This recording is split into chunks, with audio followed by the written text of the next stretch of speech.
The crowd had already risen to its feet before the hinges finished their groan. Iron kissed stone, and the gate breathed out a single man, narrow-shouldered and bare but for a grit-powdered loincloth. He blinked at the white blaze of noon that made the Colosseum's sand shimmer like a low, pale sea. Every step he took left an oval of darker grain behind, brown with old blood that had dried to the color of rust.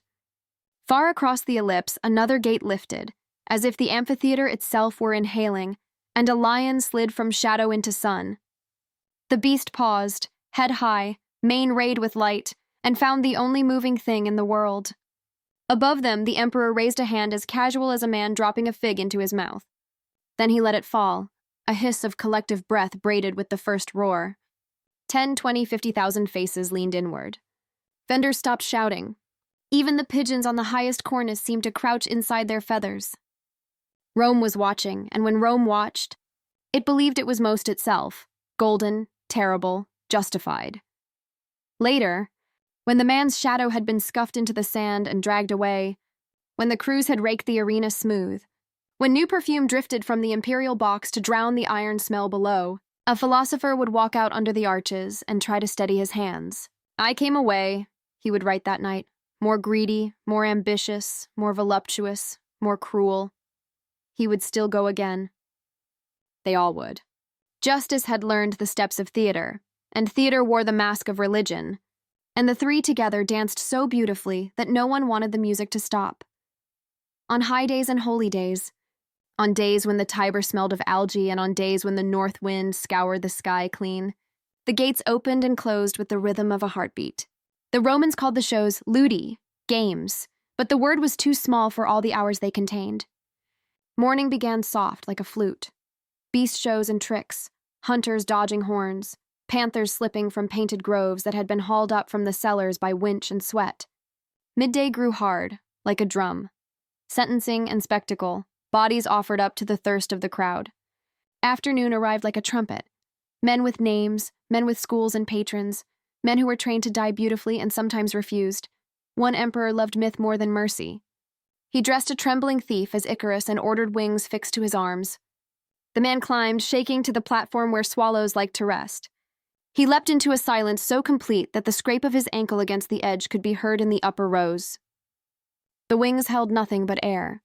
When he hit the ground, a thread of red unfurled across the sand and splashed the marble of the imperial box. The emperor dabbed at it with his handkerchief and smiled. Another time they gave a condemned musician a lyre and told him he was Orpheus. If he charmed the beasts, he might live. For a moment the lions listened, heads tilted like curious cats. Then they remembered their training, or their hunger, and Rome roared its approval. Under the arena floor ran a city of ropes and traps, pulleys that squealed, and corridors that smelled of straw. Here men crouched beside levers, counted the beats of a chant, and pulled at the precise instant so a bear would rise through a door as if conjured by a magician. Here the condemned shivered, and the keepers wiped lion foam from their hands, and the animal masters whispered to their charges with the same voice they had once used to soothe children. 32 pens, 80 shafts. The hippos of the Colosseum were as marvelous as the stories told about them. Rome built its machines for aqueducts and triumphs and also for death, with the same patient genius. Sometimes the punishments wore the simple face of fire. A stake, a post, a lump of pitch rubbed between palms until the smell clung to tongue and tooth. On summer evenings, Nero's gardens opened like a theater, and lights bloomed that were not lamps. The victims were lifted high and set alight, a slow, bright burning that made every leaf silver, every statue seemed to move.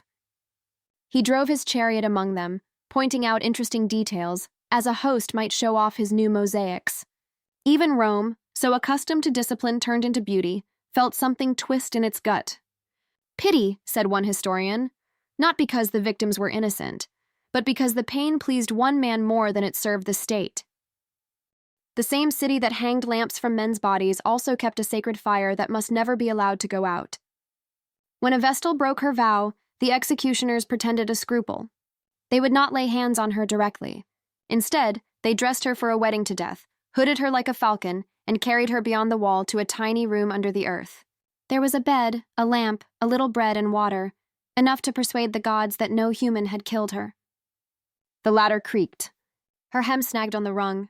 She drew back from the offered hand of the man who would seal her in, as if his touch might soil her more than this burial alive.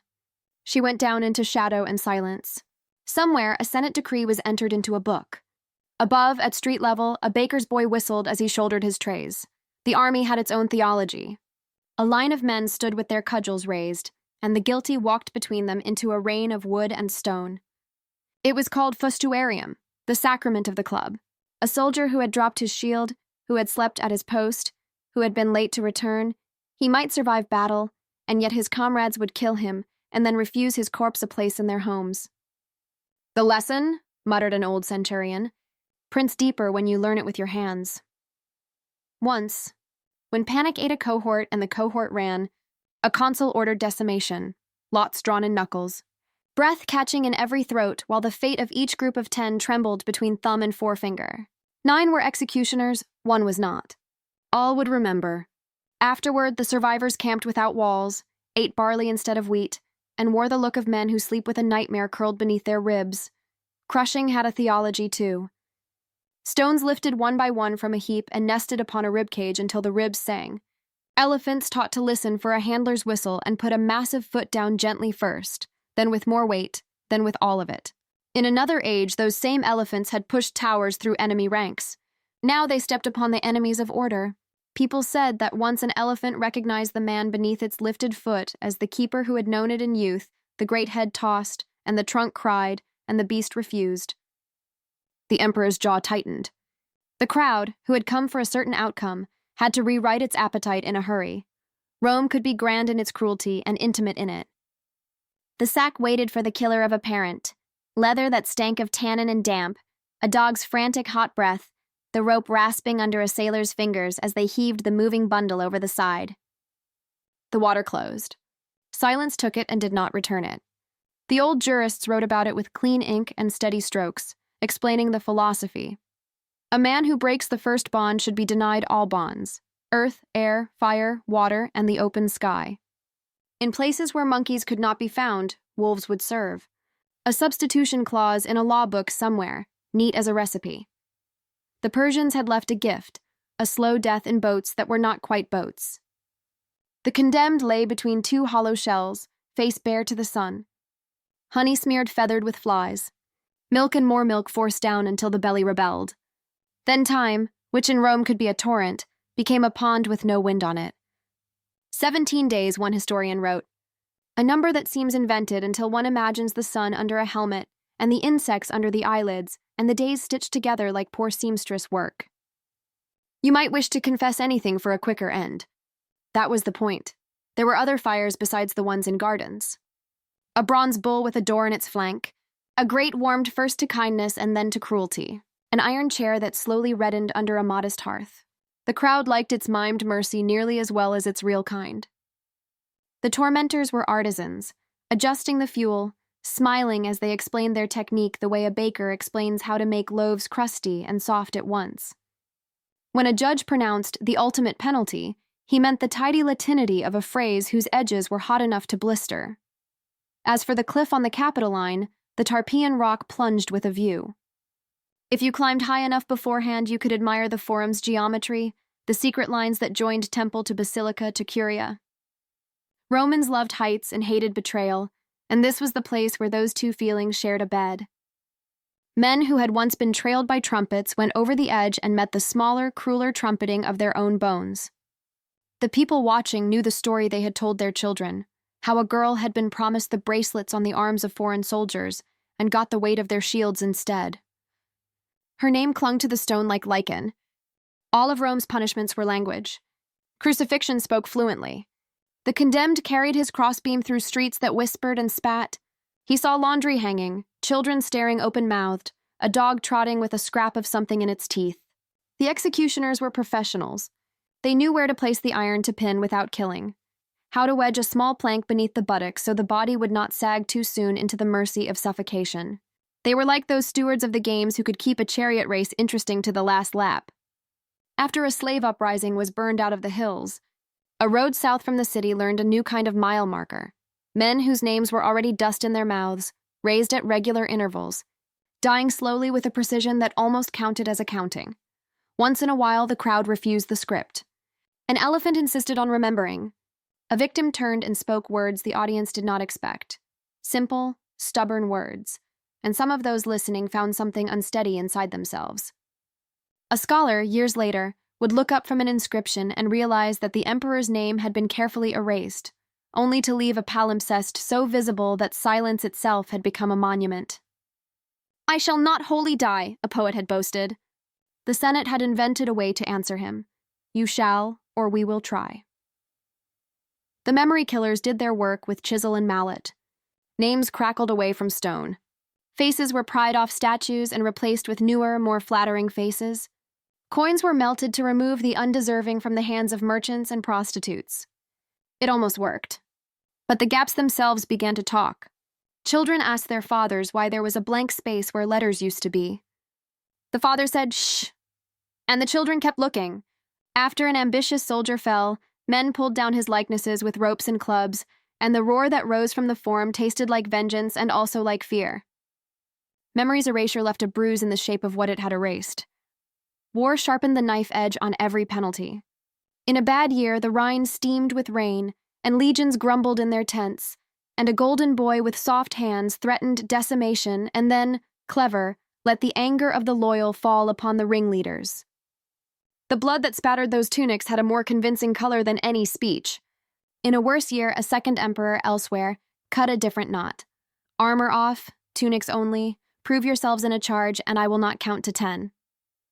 They ran like men who had dreamed a cliff again and again and finally wished to wake. If you stood high in the amphitheater with your back to the crowd, you could look beyond it, to the ridgelines in the east where dawn stitched itself anew each day, to the aqueducts that walked into the city on giants' legs, to the hills whose names sounded like a string of ancient chords: Palatine, Aventine, Capitoline. A city of stone and water and breath, and under it a city of records. Wax tablets with neat hands. A clerk yawning and sanding a page dry. The candles in the archives flicker when a door opens and a gust of evening steps in. "Erase this name," says Power, and the clerk rasps away the letters until dust floats like the faintest mist. He coughs, he sneezes. He is alive. The punishments answered the crimes as a mirror answers a face. Truer than likeness, crueler than reflection. Murder your father and you will have a family of beasts. Desert your post and your fellows will become your executioners. Raise a hand against the state, and the state will make of your end a story told to the very edge of the empire, where boys in outposts mouth the words along with the officer who reads them aloud. All of it was a lesson, and the lesson burrowed under the skin until even those who suffered it began to believe, a little, that it was necessary. But there were hairline fractures even in Rome's marble. A guard slipped bread to a man in a cell. A Vestal facing the stairwell of her burial turned and briefly caught the eye of a child watching the procession between his mother's skirts. The child did not look away. A lion paused with a paw in midair. A senator ran a finger along a blank space on a monument and felt the ghost of a chiseled stroke. A soldier sent to beat his comrade raised his cudgel slower than he was meant to. The man tied to the stake fixed his eyes not on the crowd, but on the piece of sky that could be seen between two arches, and his breathing steadied. Late one night, an old scholar, too poor for oil, warmed his hands over a brazier and tried to find a sentence strong enough to hold the truth. He wrote of cruelty, and he wrote of logic. He wrote, "The men who make a trade of punishment begin to love the doing of it more than the having done." He capped his ink and blew out his breath to lift the ash of the brazier as if it were incense. Outside his window, a cart creaked, and the muffled voice of a driver cursed gently and then apologized to his mule. Morning came the way it always came, gray first and then gold, finding the augur's birds and the scribe's tablets and the sleepers on stoops. The games would start again. The rock would wait for its next body. The sacks would be stitched, the stones piled, the laws revised in more elegant phrasing. And yet, along roads once hemmed with crosses, grass grew. In the gardens where men had burned like candles, roses opened with a small, clean sound. On the hill where memory had been condemned, a new inscription appeared, not of triumph, not of power, but of names, so many names, that even the chisel grew tired. "Remember," says a whisper that is not one voice but many, speaking from under floors and behind walls and through the very gaps in stone where letters used to be. Remember this city that could shape water into arches and cruelty into ceremony. Remember the beauty, which is not a defense. Remember the justice, which is not a cure. Remember the crowd standing in the sun, and the emperor's hand, and the lion that paused, and the man who kept his eyes on a square of sky. When the gate opens, the arena glitters again. Sand, sweat, breath, song. The sound swells and bears up the day like a ship on a lifted sea. Somewhere a judge ties on his sash. Somewhere a boy traces a missing name with his finger. Somewhere a woman lights a lamp and holds it in both hands for a moment before setting it down. And Rome, which loved eternity, is briefly, achingly mortal, caught in the instant between the raised hand and its fall, when the world is still deciding what kind of story it will tell.